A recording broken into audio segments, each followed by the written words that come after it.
الحمد لله رب العالمين والصلاة والسلام على سيدنا محمد الصادق الأمين وعلى آله وصحبه أجمعين وبعد. Welcome back, my brothers and sisters in Islam. We want to finish this commonly asked questions. Alhamdulillah, we reached to 42. This is very good and very encouraging. We finished. We have 47 questions.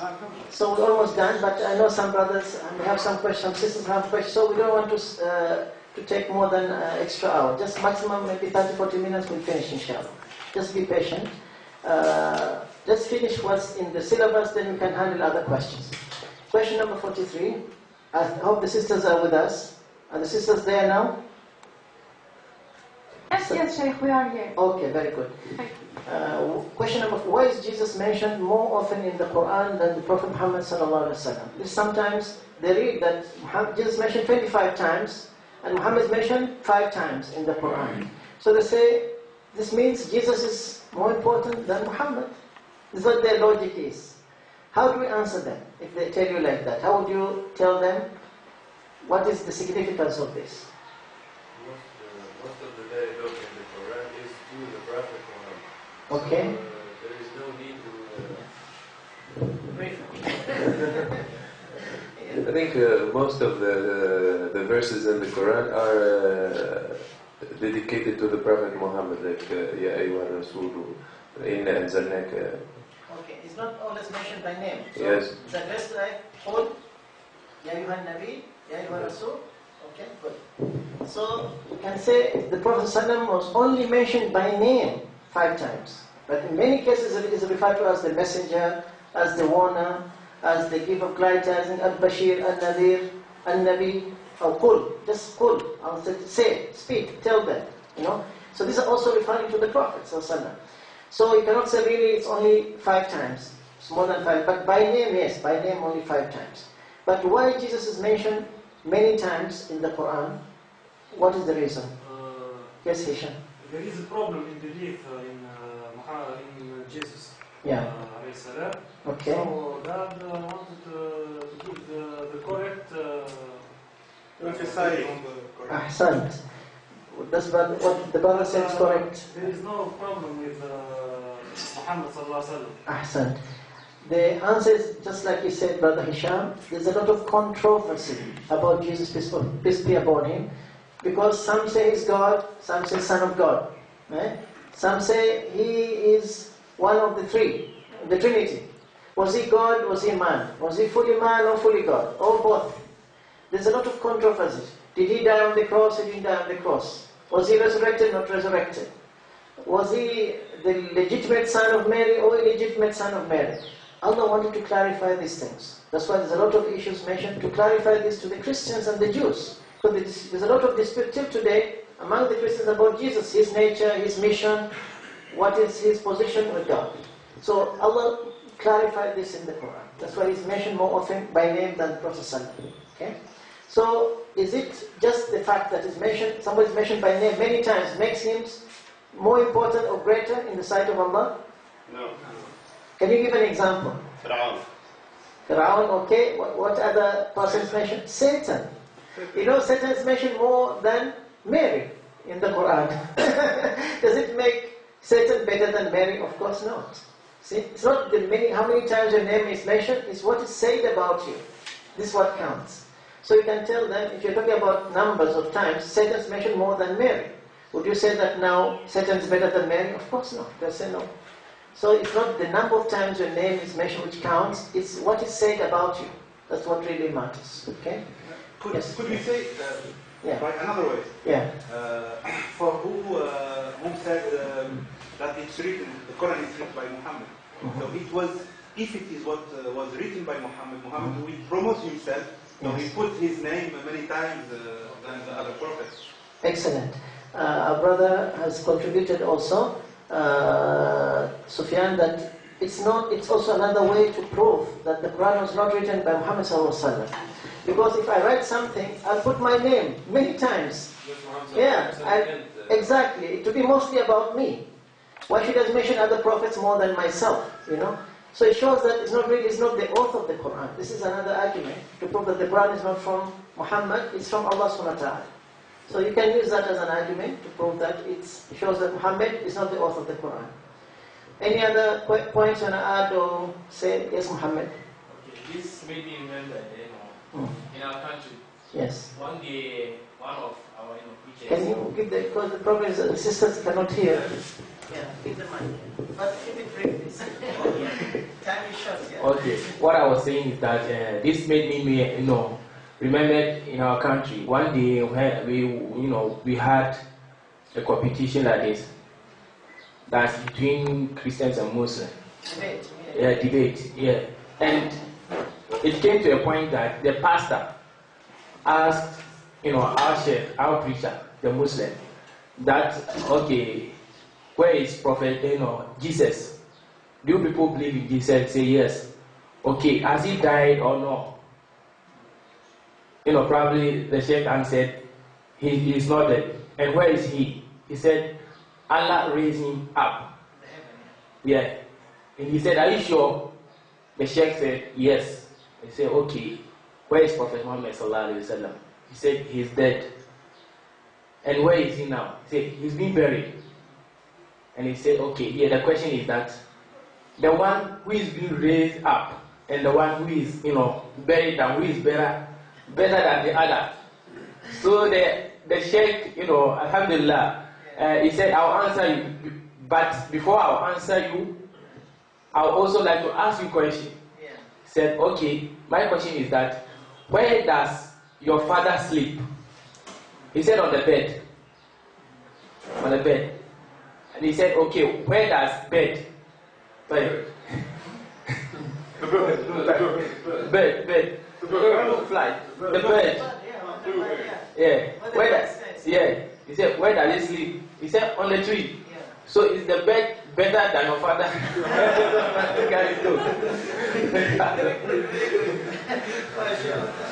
Excellent.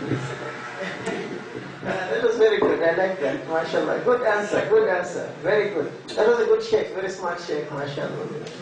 Thank you for that contribution. Okay, question number 44. Why don't Muslims agree to be called Muhammadans? Since Christians are named after Jesus Christ and Buddhists are named after Buddha. What is wrong with being called Muhammadans? We don't worship Muhammad. Okay, we don't worship Muhammad. Yes, Rafiq? Same thing? We don't worship Muhammad? Yes. And anybody has another answer? Yes, Brother Moses? Because God call us Muslims in Yes. Quran. Yes, we are called Muslims. Because Islam, the name of Islam is not given after any person or location or tribe. Like you have Judaism after the tribe of Judah, Hinduism after the Indus Valley, the place or location, Christians after Christ, and Buddhists after Buddha. Islam has a descriptive meaning, functional meaning. It means submission to the will of Allah. Plus, there is no Christianity in the Bible. It is invented in the Roman Catholic Church. Okay, but it was named, the name Christian was given by the enemies of Christians Yes. at Antioch 30 years after Jesus had left this world. So we can say that this name, Muslim, was given to us by Allah. We cannot call ourselves any other name. Besides, we call ourselves Muhammadans, it's a cult. It means we are worshipping a person. It's a cult of worshipping Muhammad. And we don't worship Muhammad, we worship Allah. So that's why we cannot be accepting to be called Muhammadans, because we don't worship Muhammad, we worship Allah. And we are called Muslims, as mentioned, meaning we are submitting to the will of Allah. We are submitters to Allah. That's the proper title, the proper name, which has a very clear descriptive functional meaning, rather than being called Christians or Buddhists, because those are cult, they worship those people. They worship Buddha, the Buddhists, some Christians worship, and the Christians worship Jesus also. Yeah. Also, we can say that Muhammad is not the inventor of Islam. Exactly. All religions are Islam. Good point by Brother Harith. Hisham. Brother Hisham has said that we also do not believe Muhammad is the only one who brought Islam. It started with Adam alayhi salam. So Islam is, all the prophets were technically Muslim. They submitted to Allah. So we believe that it's the same message starting from Adam alayhi salam till Muhammad, the last prophet. All of them were Muslims. So Islam consists of all those people who believed in the one God and they worship Him, submitted to their Muslims. They and the prophets and their followers. Muhammad came with the final, complete form of Islam. That's why we accept him as the last prophet. and we follow his last revelation, which is the most complete and comprehensive revelation from Allah subhanahu wa ta'ala. So this is the reason we can tell we don't agree to be called Muhammadans. Okay. Since Muslims believe in the second coming of Jesus, that Prophet Muhammad will not return, this is answered by the brother. This is the same question which was posed by the brother Sheikh he told our brother Muhammad. So Jesus, since he is coming back, Muhammad is not coming back, so means Jesus is greater than Muhammad. So how would we answer this? Okay, this is regarding the coming second coming. Why does Jesus have to come back? Yes, Hisham. To establish peace and then he will die. Yeah, to bring unity of mankind and establish peace, and also he has to die. Since he's a human, he has to die. Okay, what are the reasons he's coming for? We know about what is the main reason he's coming back? To kill the Antichrist, the Dajjal. False. He answered this, right? this question. Okay, how did he answer? Give us a brief 10 minutes. 10 minutes, okay. Sheikh Ahmed, he then said that Jesus is coming for you disbelievers, Christians. He is coming to say, who told you to worship me and to drink?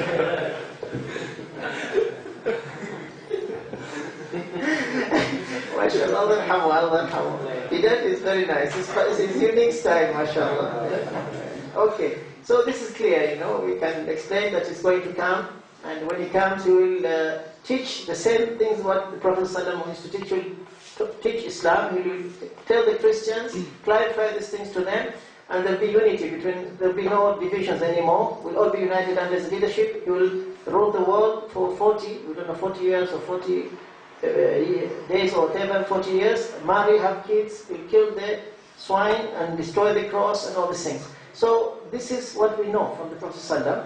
But also his coming is close to the end of the world. It's like a sign, one of the major signs of the approach of the hour. When he comes, he'll be very close to the hour. He's not already dead. No, because he's not dead, he has to die.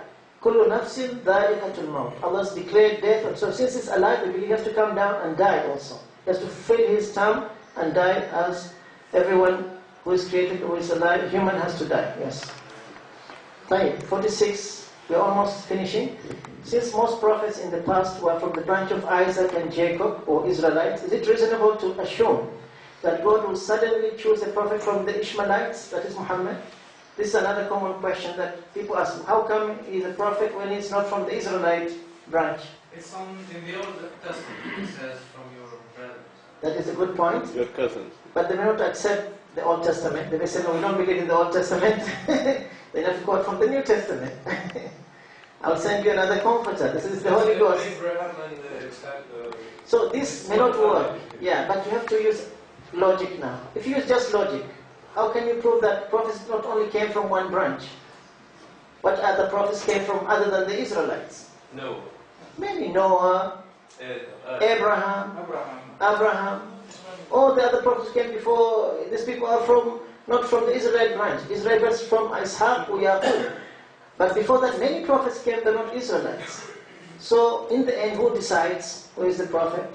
It's God. So God is the one who decides, not us. We cannot say, God, you have to choose only from one tribe.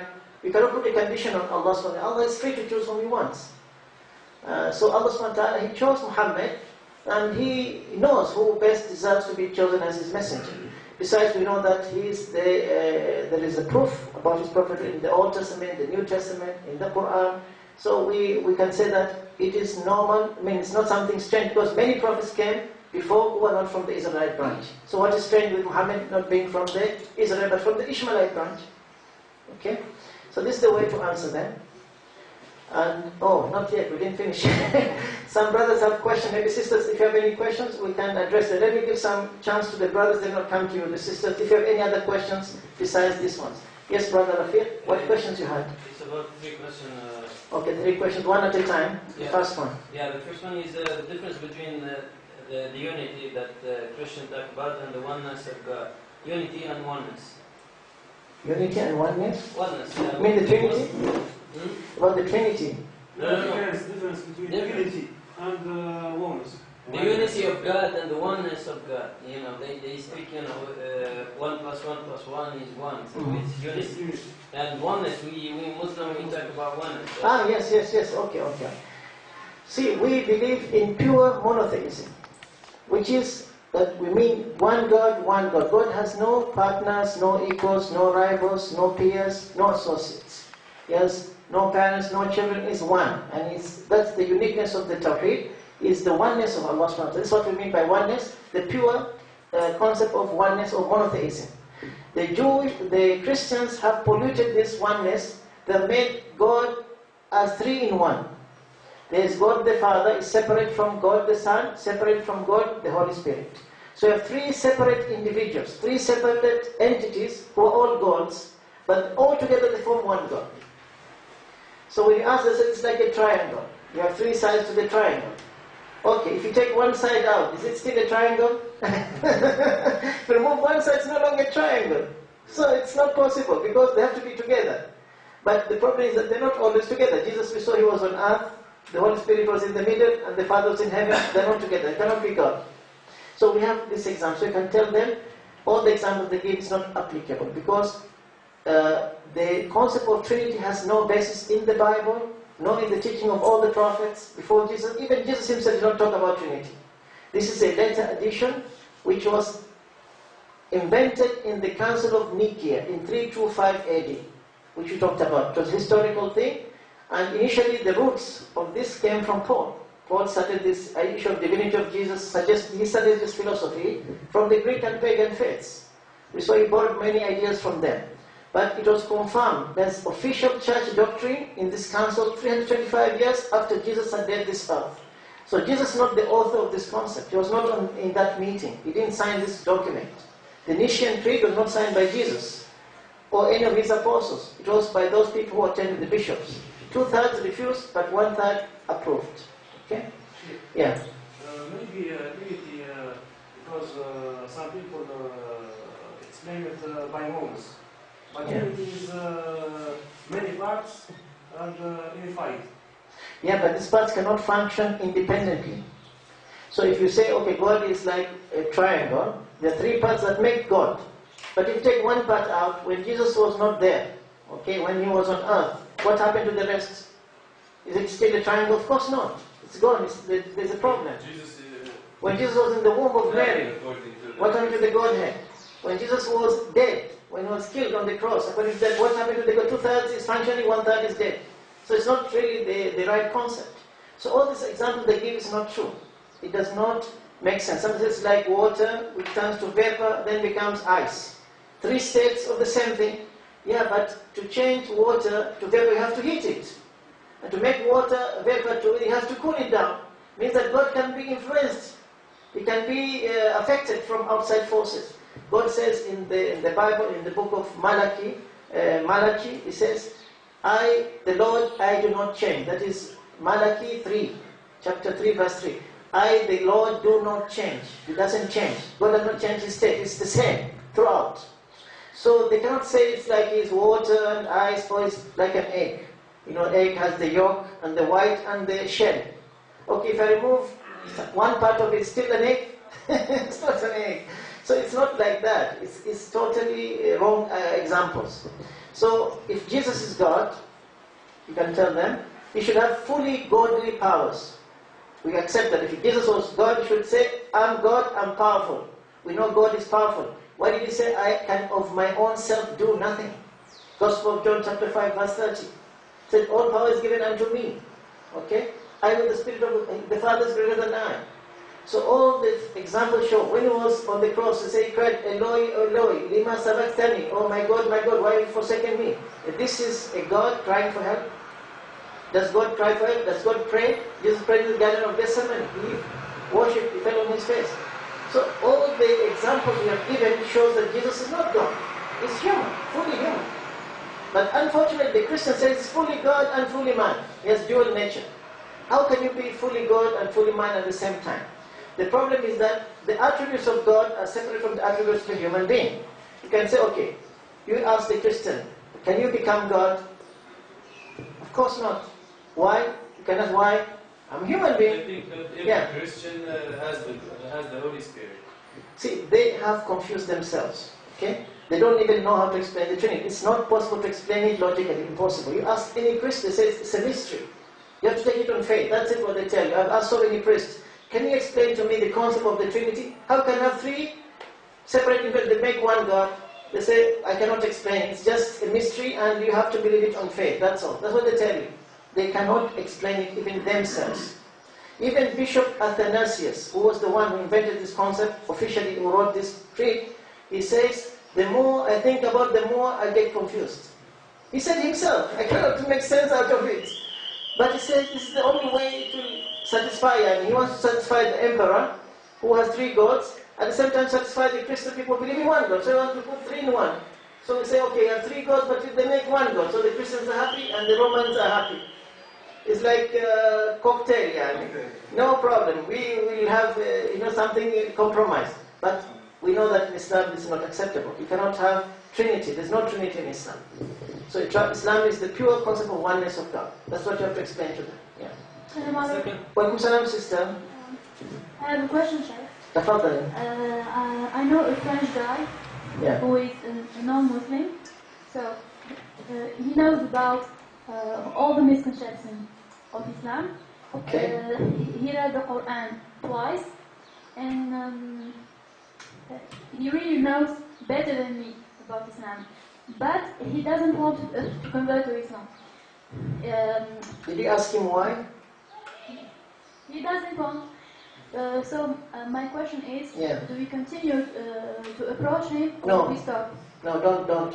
He is a missionary. Many of them are missionaries. They read the Quran, they try to find Shubuhat. They try to use this to convert Muslims to Christians. That's why he's not interested to become a Muslim. He's paid missionary. And they don't listen. If you talk to them, they don't listen to you. So most missionaries, they don't want to become Muslims, but they don't even listen to you when you talk to them. Waste of time. It's a waste of time. Don't talk to them and don't waste your time with them. Yani, if he's really interested to know about Islam, he read Quran, he'll come, okay, I don't understand this. Can you explain this to me? And you will feel this interest he's trying, but it is just cut off himself. He just wants to throw these doubts. He's 100% missionary. We have had the experience with them in Bahrain. They used to come from this, there's a ship that has a floating library. They go from place to place, all missionaries. They come from morning till evening. From morning, they sit with us till night. They don't change. We tell them this point, they jump to another point. Before you finish answering one, they jump to another question. It's just they're throwing doubts. So we realize there's no point to talk to them. They don't want to listen or learn. They just want to throw doubts in your mind. Just don't waste your time with them. Say, I'm sorry, I don't have time to waste. I have work to do. You go and attend to it. Don't waste time with them. They're not interested, so leave them alone. Yeah. Yes. Any other question, Rafiq? Yeah. تفضل. A couple of more questions. They're very crucial and. Okay. One at a time. Yeah. First, I have to advise the sister not to take the guy's period. Christian or Muslim or whatever. If you want to do da'wah, do it with sisters. The same with the brothers. If you want to do da'wah, do it with. I'm talking. Maybe it's on the net. It can take you away from the first point that you want to do. That's between practices. It's just an advice. Okay. And my question is, they always talk about faith. It's even a problem with people who pretend to be Muslim in our country. I'm not talking even, I'm not just talking about Christian. Can you speak on the mic, please? Because I'm afraid you can reach there. Someone close. Yeah. We have to have a sister. They have to hear the question.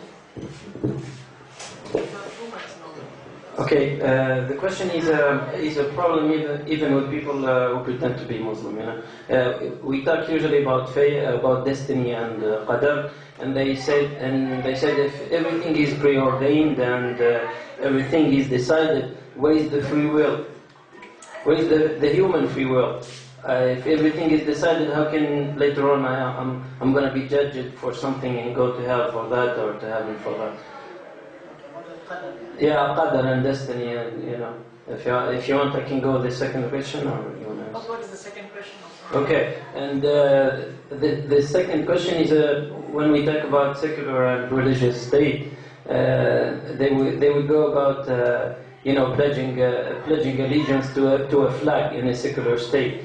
So when people, swear on a constitution or on the flag of a country, they then obey the military orders or stuff like that. How do Islam look at that point when you pledge allegiance to a constitution, which is our constitution is Quran?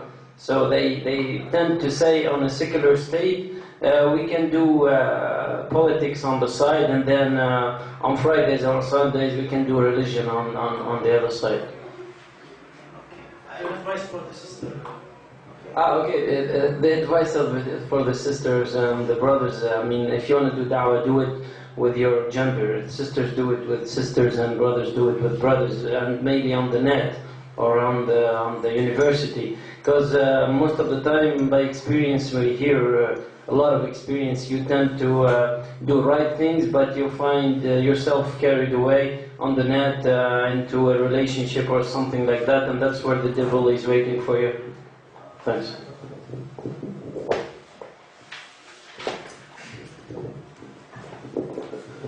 Okay, my answer is I don't know. I don't know. This is fatwa, need fatwa. You have to, because al-qadar wal-qada wal-qadar, I don't want to enter into that. My only understanding, which I want to share with you, I'm not giving fatwa, just to explain, the qadar is something we have to believe in that. We believe in al-qada wal-qadar, khair wa shar. This is part of the iman. And we don't know what is in the qadar. We don't know what Allah has written for you. Nobody has seen the lawh al-mahfuz or what Allah has decreed for you. And when the Sahaba said, "Kullun muyassarun lima khuliqa lahu." "A'malu fa kullun muyassarun lima khuliqa lahu." We don't know what Allah has written us for Jannah or for now. We don't know. I cannot say, I don't know, I am condemned to hellfire. How do you know? Did you see the qadar of Allah, what is written? We don't know. But you have to keep going. You have to do what you are supposed to do to go to Jannah. But you don't really know what is the qadar of Allah. And we know that the knowledge of Allah is not limited to just what is now. He knows the past, present and future. He knows what choices will make and will be the end result of that. And he knows even what did not take place, if it took place, how to take place. So this is in the knowledge of Allah subhanahu wa ta'ala. But I'm not giving any explanation on qada and qadar. Exactly. This is something, it's a dangerous territory. I don't want you to enter that territory. I'm not a mufti. I'm afraid to talk about al-qada wal-qadar, so forgive me. I don't know about the answer to that.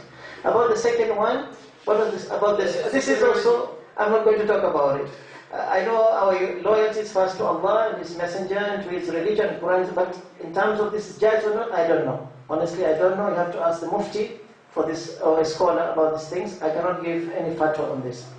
This is what I have to say in this regard. Okay? What about the sisters? Any questions you have? Let's talk about da'wah to non-Muslims. Okay?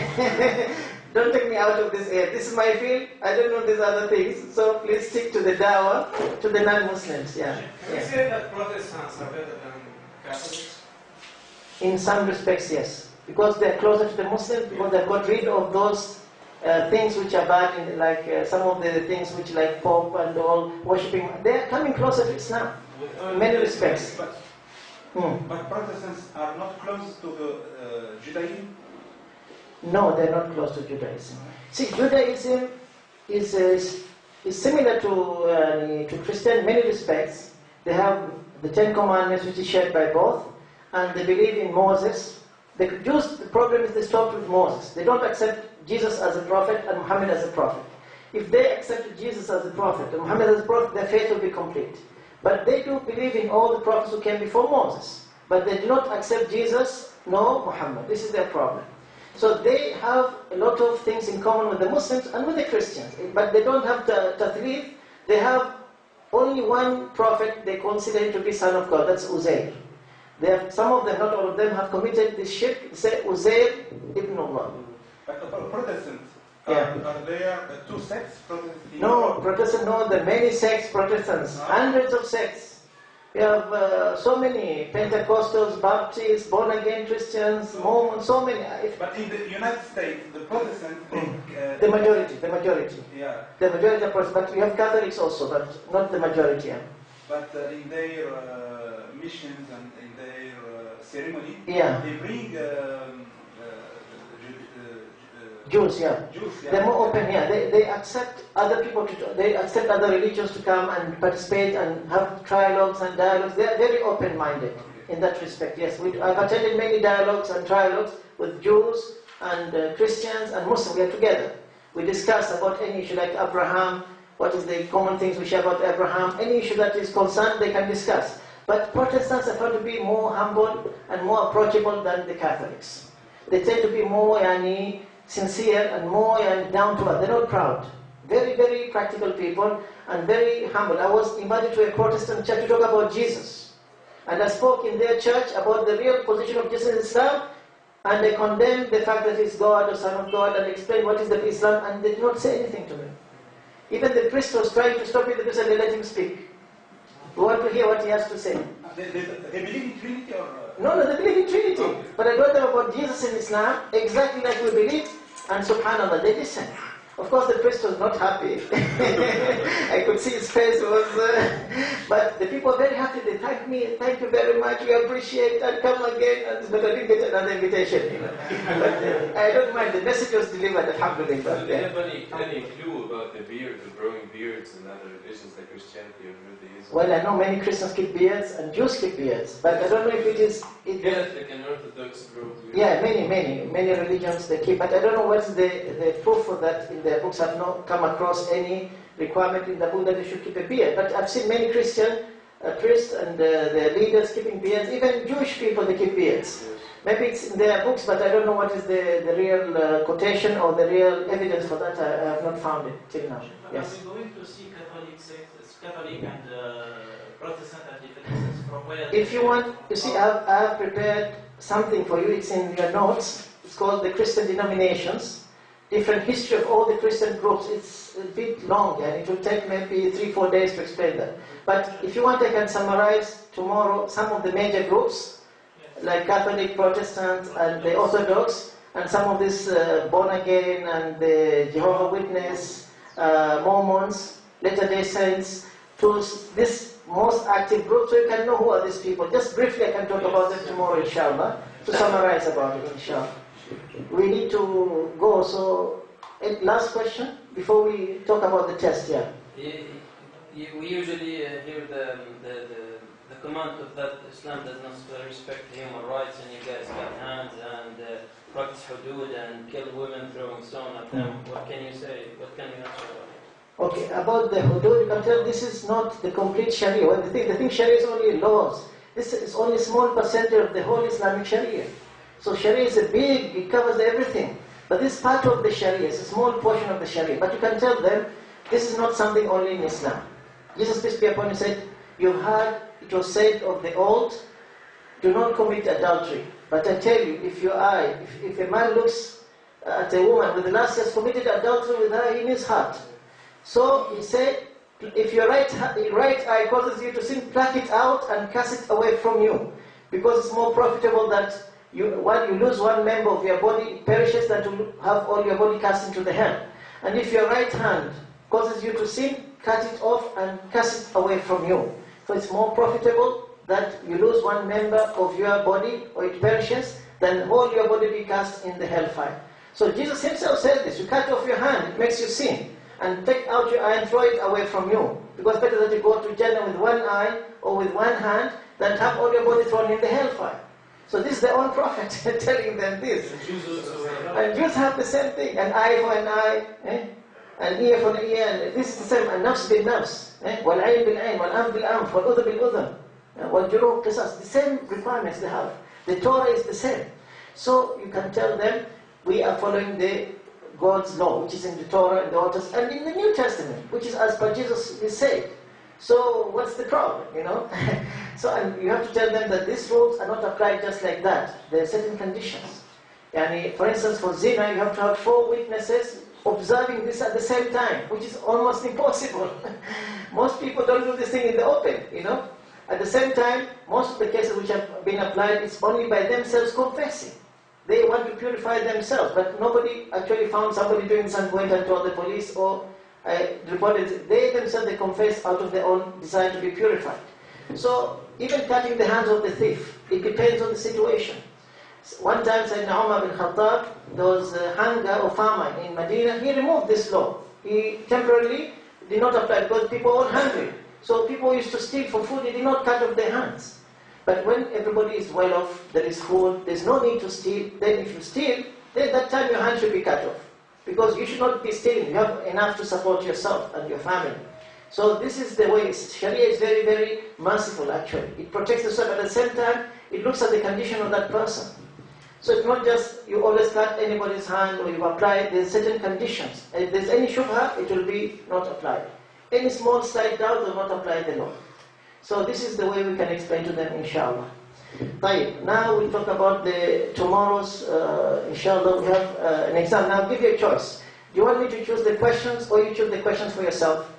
You can select any 5 questions from the 45 or 47 we covered. And you prepare. Do you want me to select? Yeah. Okay, I'll choose. Khalas. Let us see the most difficult question. you told me to choose. Khalas. Okay, don't complain now. We'll select that one about Muhammad sallallahu alaihi wasallam, why he married more than 4 wives. Number 41. Okay. And why he married Aisha, al-Mu'mineen, when she was only 9 years old. Number 40. Then we go to others. Let's see here. You can, okay, why is alcohol prohibited in Islam?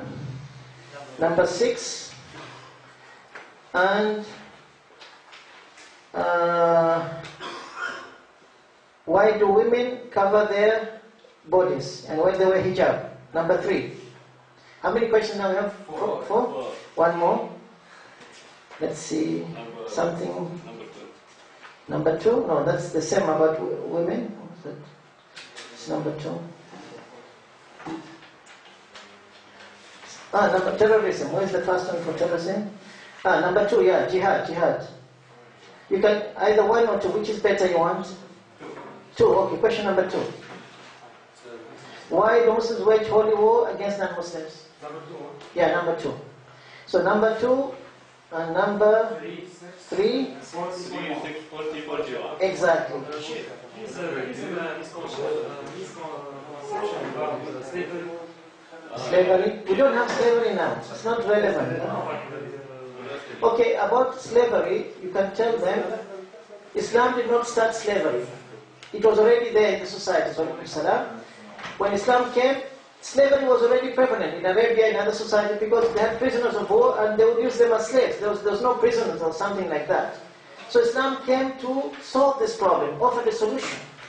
So in Islam, it was encouraged to release the slaves. This kafarat, where you have to itq raqaba. You commit certain sins, you have to make itq raqaba. If you marry the slave girl, she bears a child, she becomes free.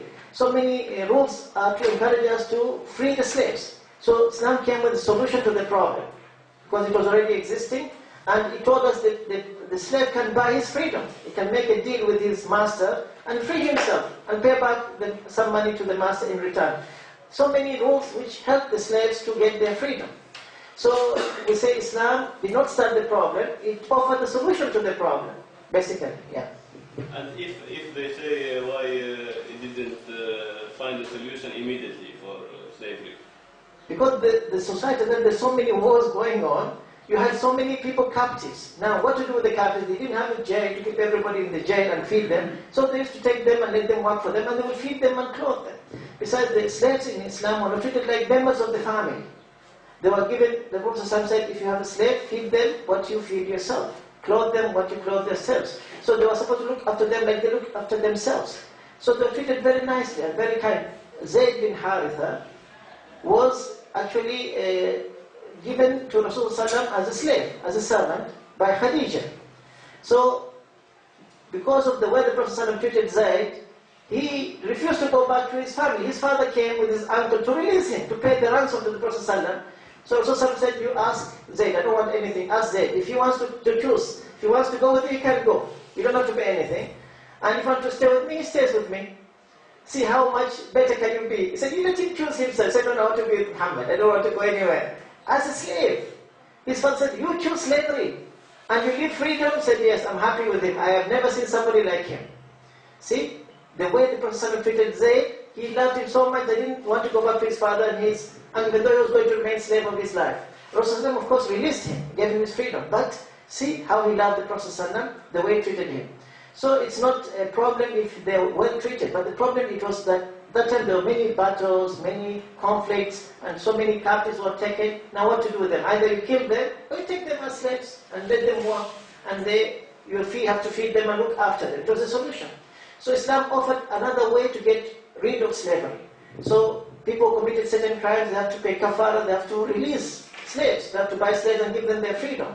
Sometimes as to get ajr, to get more hasanah, to release the slaves. Other things maybe for mukataba, he makes mukataba with his master. And many other solutions. If you marry the woman, she's a slave, and she gets a child, she becomes, and the mother of the child, khalas, she's free. Allah opened doors for their freedom. Many doors for their freedom. So it was like a practical solution to a problem. والله أعلم والله أعلى وأعلم سبحانك اللهم وبحمدك أشهد أن لا إله إلا أنت أستغفرك وأتوب إليك وجزاكم الله خيرا نراكم غدا بإذن الله تعالى.